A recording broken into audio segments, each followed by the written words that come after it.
Hi, this is Matt Baker. Today I'm going to go through the timeline of Jerusalem in order to answer the question, who controlled the city the longest? Located at the crossroads of three continents and considered holy by three major religions, Jerusalem is the most fought-over city in all of world history. According to the historian Eric Klein, Jerusalem has been besieged 23 times, attacked 52 times, and captured or recaptured 44 times. So yeah, it's changed hands a lot. And even today, there is still much controversy over who should control it. Should it be seen as being primarily a Jewish city or primarily a Muslim city? Or perhaps it should be a city that is shared by both. Let's check out the long history of this important city in order to better understand the topic. But first, let me ask you a question. Do you like books? I know I do. In fact, I like books so much that I often find myself not having enough time to read everything that I want to read. Well, luckily, there's Blinkist. Basically, Blinkist takes best-selling nonfiction books and condenses them down to their main ideas. So, take for example this book, Jerusalem, the biography. It's a whopping 756 pages. However, using Blinkist, you can listen to an in-depth summary of the book's key ideas in less than half an hour. Currently, Blinkist has over 5,000 titles in 27 different categories. In the history category, they recently added this great new book about prehistory called The Dawn of Everything, as well as this best-selling biography of Genghis Khan. Over in the religion category, you'll find Henry Louis Gates Jr.'s new book, The Black Church, as well as Why I Am a Hindu by Shashi Tharoor. So if you want to start learning with Blinkist, you can do so right now. As a Useful Charts viewer, you will get a 7-day free trial, followed by 25% off a premium membership. Just check out the link in the description or pinned comment. Also, please note that today's video is part of a massive collaboration between a bunch of different YouTubers called Project Middle East. I'll leave a link to the full playlist at the end of this video.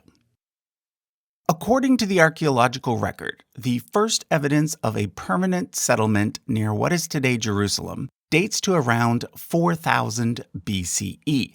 However, the first written record we have of the city dates to around 2000 BCE, during the time of the Egyptian Middle Kingdom. Egyptian records from that time mention a place called Rusalimum, which is likely the same place as Jerusalem, although this is not 100% certain.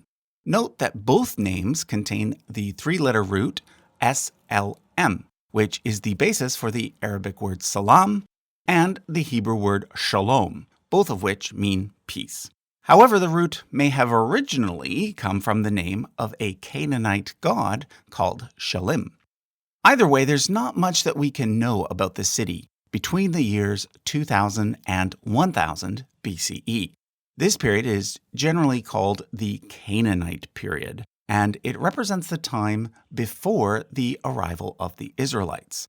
The only thing that can be safely assumed about this period is that the city was likely under the control of the Egyptian New Kingdom from around 1550 to 1200 BCE, because we know that the Egyptians controlled most of the Levant during those years.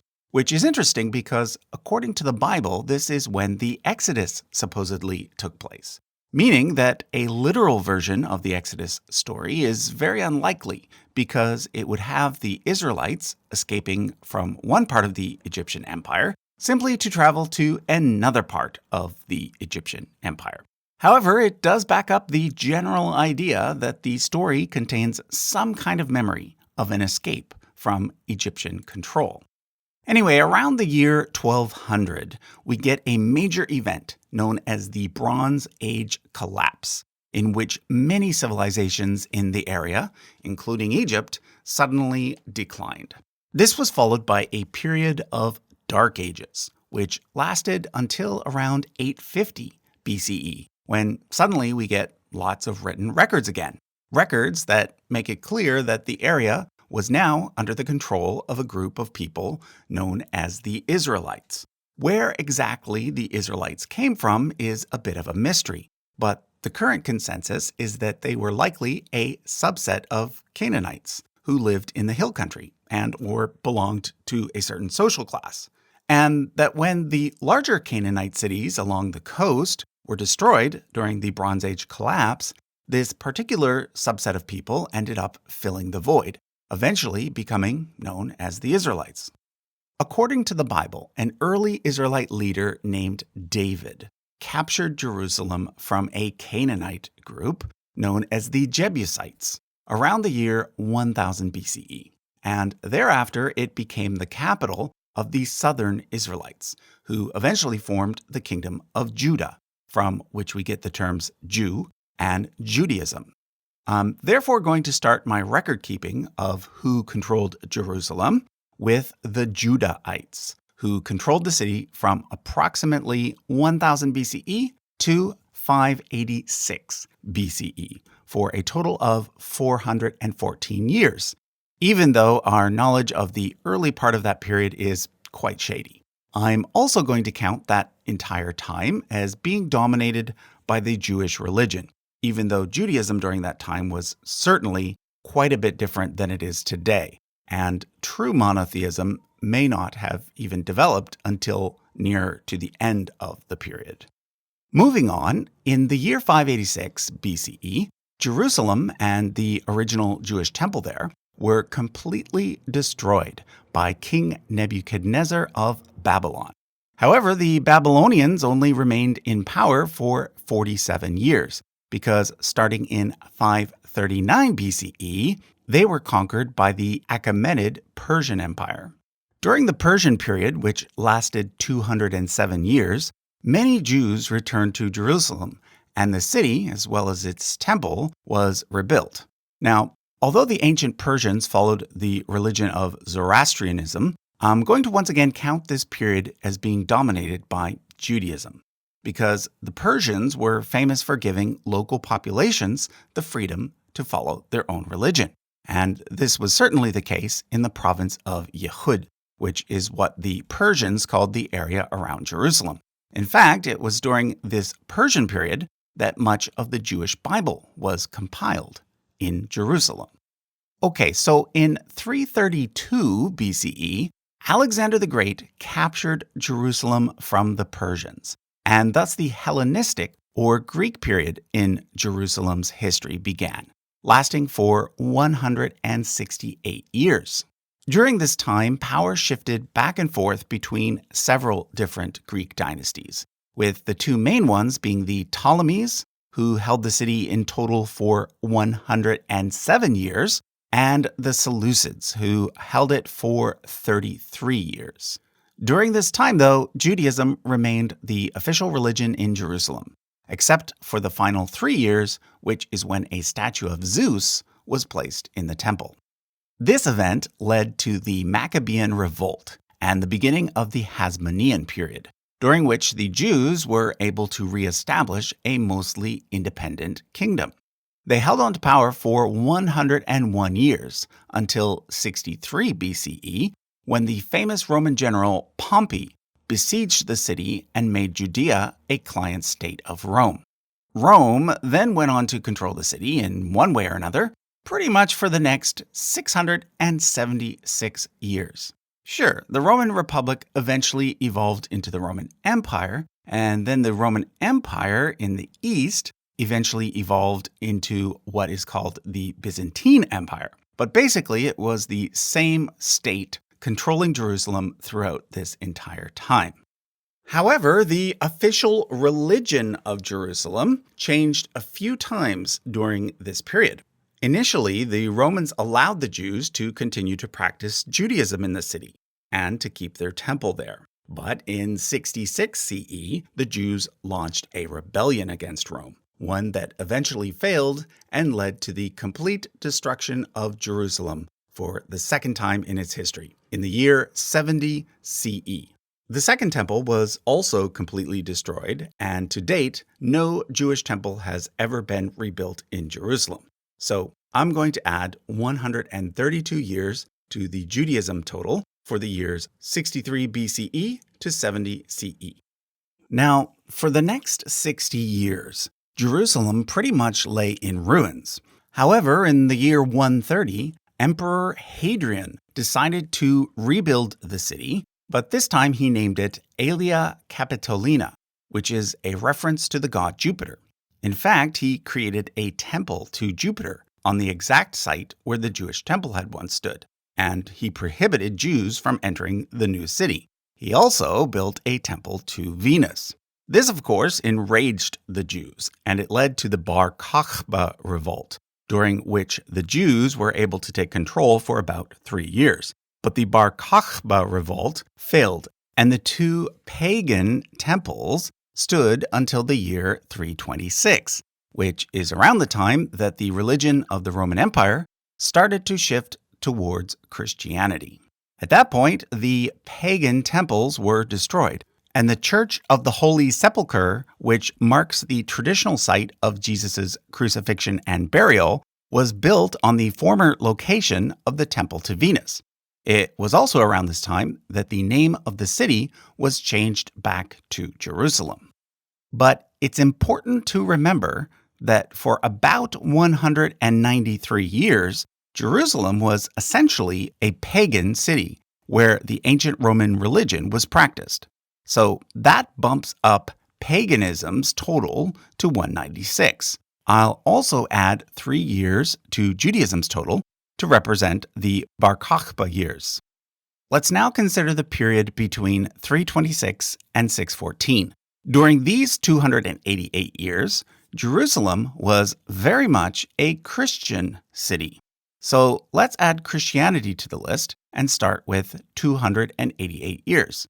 This pretty much brings us to the end of the Roman period, because in 614, Jerusalem was once again mostly destroyed, this time by the Sassanid Empire, with the help of the Jews. In fact, there was much hope among the Jews at this time that Jerusalem would once again become a Jewish city. There was even an attempt to build a third temple, but this failed, and the Sassanid control of Jerusalem lasted a mere 15 years. In 629, the Romans, or Byzantines, took back the city for 7 more years, but things were about to change in a big way. The year 636 marks what is very likely the most important turning point in the history of Jerusalem. It was 4 years after the death of Muhammad, and the new religion of Islam was spreading across the Middle East like wildfire. In 636, Caliph Umar conquered Jerusalem, making it, for the first time ever, a primarily Muslim city. However, freedom of religion was granted to both Jews and Christians as well. In the year 691, the Dome of the Rock was built on the site where the Jewish temple once stood, near to the Church of the Holy Sepulchre. It stands to this very day and is currently Jerusalem's most famous landmark. I should point out, though, that the Dome of the Rock is not itself a mosque. It is a shrine that is located next to a mosque, that mosque being the Al-Aqsa Mosque. The shrine covers what is known as the foundation stone, which is thought to be the exact location where the Holy of Holies was located. The Holy of Holies being the innermost part of the Jewish temple, a room that supposedly held God's presence and where the high priest entered only once per year. Cutting straight through the foundation stone is a hole that leads to a secret chamber known as the Well of Souls. According to legend, this may have been the place where the Ark of the Covenant, now long gone, was hidden during the days of the original temple. But back to the timeline. The original Muslim caliphate, called the Rashidun Caliphate, eventually became controlled by the Umayyad dynasty, and then by the Abbasid dynasty. But even though historians speak of these periods as being 3 different caliphates, really they can be considered a single state, which I'm going to call the Arab Empire. And the Arab Empire controlled Jerusalem all the way up to the year 969, except for the years 878 to 904, when a breakaway state in Egypt, controlled by the Tulunids, captured the city. This gives the Arab Empire a total of 307 years in control of Jerusalem, and the Tulunids 26. The next major group to control Jerusalem were the Fatimids, who created a rival Shia caliphate and who captured Jerusalem in 969. The Fatimids controlled the city for 104 years, followed by an independent emir named Atsiz ibn Uwak for 4 years, and then the Seljuk Turks for 21 years. At this point, the Fatimids took back the city for a single year before it fell to the Christian Crusaders in 1099. So by this point, Jerusalem had been a primarily Muslim city for 488 years. But in 1099, it once again became a primarily Christian city, the Crusaders massacring most of the Muslim and Jewish inhabitants and converting the Dome of the Rock into a church. They established the Kingdom of Jerusalem, which was ruled from the city of Jerusalem by European Christian nobles for the next 88 years. But in 1187, it was captured by a Muslim leader named Saladin, who was the founder of the Ayyubid Sultanate, based out of Egypt. At this point, the Kingdom of Jerusalem continued, but it no longer included the actual city of Jerusalem. Instead, the Ayyubids basically controlled the city until 1260, although for 15 years between 1229 and 1244, they agreed to let the Christians control it again, based on a treaty made during the Sixth Crusade. And for 2 years between 1244 and 1246, when it was controlled by the Khwarezmians. Okay, in the year 1260, Jerusalem came under the control of the recently created Mamluk Sultanate, which had replaced the Ayyubid Sultanate in Egypt. Initially, it had to contend with the Mongols, who surprisingly reached all the way to Jerusalem, allying with the European Crusaders in their attempt to recapture the city.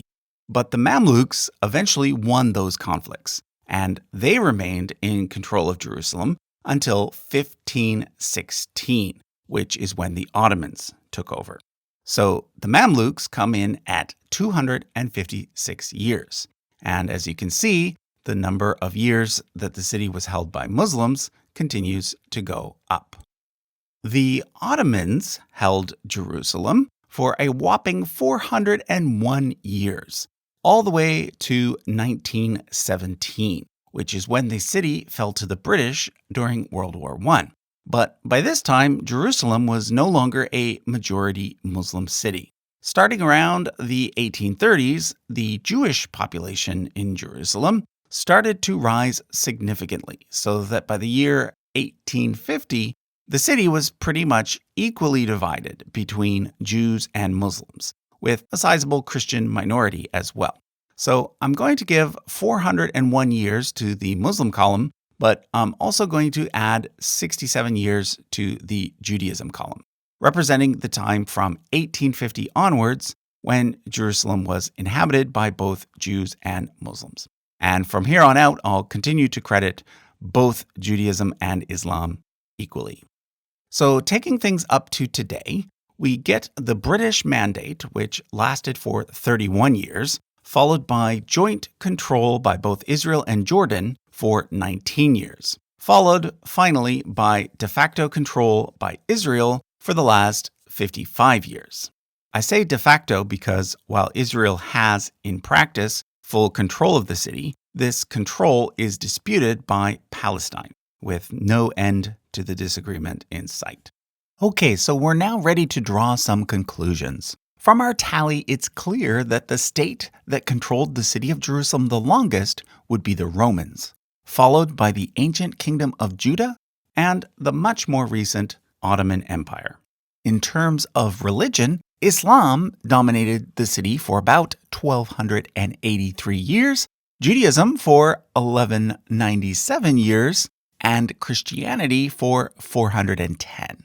Which means that the main conclusion we can draw from all of this is that based on history, no one culture or religion can claim to have an exclusive right to the city. The timeline of Jerusalem clearly shows that it has a very diverse history, especially when it comes to religion, and this ought to be something that is considered going forward. Personally, I'd like to see some sort of joint control over Jerusalem in the future as part of some kind of two-state solution. But that is, of course, just my opinion. I'd love to hear what your opinion is. What do you think of how I tallied things up? And who do you think should control Jerusalem in the future? Let me know in the comments.